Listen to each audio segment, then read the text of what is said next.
Hey, what's up guys? It's Marf, and well yeah, it's been a very long time since I made an Asphalt 8 video. In fact, I can't remember the last time I made an Asphalt 8 video without it having something to do with Asphalt 9, but today I wanted to talk about Asphalt 8 specifically, because with the new 6-year anniversary update, I found myself coming back to the game and sort of revitalizing my interest in it, especially because it was very easy to get the Lamborghini Terzo Millennio, which we did see in Asphalt 9 before, but I guess it is nice to see it in Asphalt 8 as well, but it was very easy to get, which is kind of nice.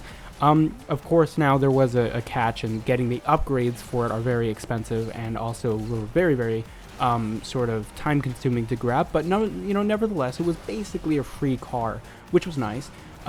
But I wanted to talk about how this game is very fun, but it's also very flawed, and I think, you guys who've played Asphalt 8 since it came out, maybe just like I have, or at least have been playing for a couple of years now, you know that it is very flawed. But I wanted to talk about how, in my opinion, it's very fun as well. In case you've started the series with Asphalt 9 by chance, I know a lot of people have never actually played anything before Asphalt 9. But you could see on gameplay, or on screen now, gameplay of the new track, Orbital Loop. And while these were my first couple attempts on it, so it did crash a bit. I'm not that good of a driver in Asphalt 8. I don't play it as much anymore as I did previously, and I play Asphalt 9 a lot more. But I really am enjoying this new map. I'm loving how creative and just how not all over the place, but how crazy these new maps are. And just how many risks the Asphalt 8 developers are willing to go. I believe it is the same studio in terms of like location as Asphalt 9, but as far as I know, Asphalt 8 and 9 are two separate teams in terms of development.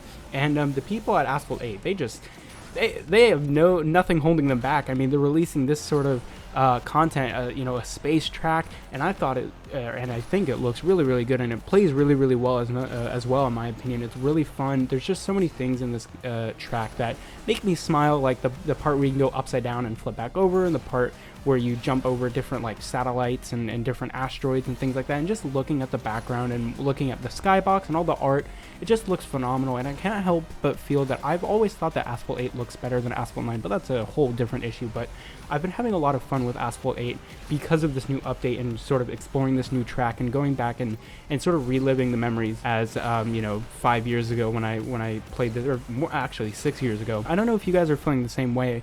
But obviously this game is super flawed, and I don't know the state of this game in terms of its popularity because I'm not keeping up to date with it really. I've just been hopping on every once in a while, so I don't know if this is actually making Gameloft enough money to seriously continue this game. Obviously they're continuing it because they obviously they're getting enough revenue to update it, but I don't know how serious it is. Asphalt 9 is blowing everything else out of the water, in my opinion, for Gameloft. I mean, it's #1 all over the charts. It's going crazy in terms of reviews. Everyone's playing that game. But Asphalt 8, I don't know if it's dying per se, but obviously it's not as popular as 9. But I think what's happened is because Asphalt 9 has sort of taken the spotlight from 8, it's allowed these developers to sort of do whatever they want with 8. And it obviously shows with the recent track edition. But it's such a fun game, and it's so disappointing because I haven't been, obviously I've played this game since it released, but for the past couple years I never really played it as much as I do Asphalt 9, so I was never able to keep up with all the cars and all the tracks and all that sort of stuff. So I'm really way behind in terms of how many cars I have. And for a player like me or anyone else trying to start the game, it's really impossible to get new cars at this point. Obviously you can grind currency, but they really don't give you as much as you would think. And a lot of the cars now have blueprints as well. They have I believe removed some cars with blueprints, or at least the blueprint aspect of it, which is nice. But yeah, it's really tough. I find myself in the past couple of days looking through all the cars and seeing that getting times on leaderboards and stuff, you have to use those boosts, you have to upgrade your cars, and it gets really expensive. And I just can't help but feel that maybe if they tone that back, maybe Asphalt 8 would actually become more popular as well, because right now it is very hard to progress in the game. I find myself going into career mode and there's just nothing left for me to do, even though I know I have even like less than half the cars unlocked. The whole McLaren racing series is completely locked for me. Most of the tag racing is completely locked for me. Much of the bike racing is locked for me. I think it was called Moto Blitz.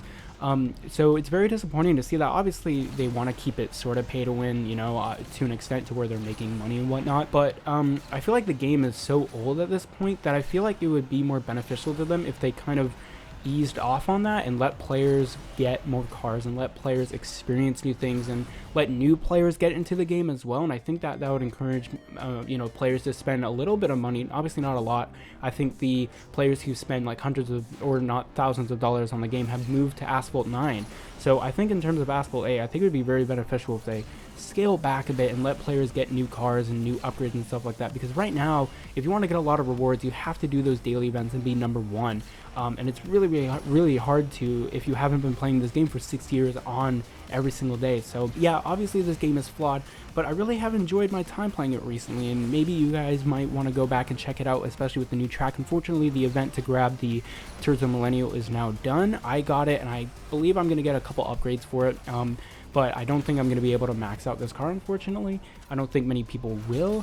Like I said, only for the veterans of this game. They are going to be able to keep progressing in this game, which is very, you know, disappointing. But when I'm actually playing the game, I find that to be a very enjoyable experience, whereas with Asphalt 9, a lot of the excitement and enjoyment is getting the physical stuff, like getting new cars and you know, upgrading your cars and whatnot, whereas in 8, it's actually playing the game. In my opinion, that's the more enjoyable experience, which is really interesting. So let me know what you guys think in the comment section down below, and I'll catch you guys in the next video. See ya.